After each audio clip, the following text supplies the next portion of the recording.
Andy Eigenman at Filmar Alipayo magkasamang humarap sa publiko. Sinagot ang isyung hiwalayan.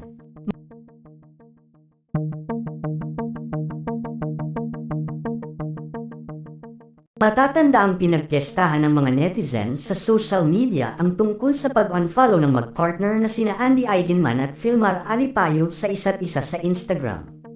Pagkatapos, nagpakawalan ng Instagram story si Andy patungkol sa kanyang girl best friend ni Filmar na nagpalagay ng couple tattoo sa kanya nang hindi man lamang daw kumonsulte sa kanya.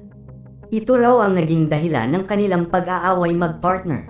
Matapos nito ay usap-usapan ng mga netizen ang sinabi ng surfer na si Filmar Alipayo na naayos na nila ng partner na si Andy Eigenman ang gusot sa kanilang relasyon kamakailan. Nitong Lunes, February 10, ay sinabi ni Filmar na nagkaayos na nga sila ni Andy. Ibinahagi niya sa kanyang Facebook Reels ang video nila ni Andy kasama ang mga anak nila. "It all went way too far and should have been handled in private," saad niya sa caption. "Okay na kami son and okay ra kami," aniya pa. Umani naman ito ng iba't ibang reaksyon at komento mula sa netizens. May mga nagbiro pa kay Andy na ang lupok daw niya. Pero sa mas seryoso, marami sa mga netizen ang nagpayo kay Filmar na mas maging conscious pa. Matatanda ang bago kumpirmahin ni Filmar na maayos na sila ni Andy ay naispatan muna silang naglalunch sa isang restaurant kasama ang lola ni Andy na si Rosemary Hill at asawa nito. May kinalaman kaya rito ang pagpunta ng lolo't lola ni Andy sa Siargao. Ulilang lubos na kasi si Andy kaya ang magulang ng tatay niyang si Mark Hill ang pumunta sa Siargao para damayan siya sa kanyang pinagdaraanan kasama ang panganay na anak ng aktres kay Jake Ejercito na si Ellie. Ipinost ni Andy sa kanyang Instagram story ang pagdating ng lolo't lola niya.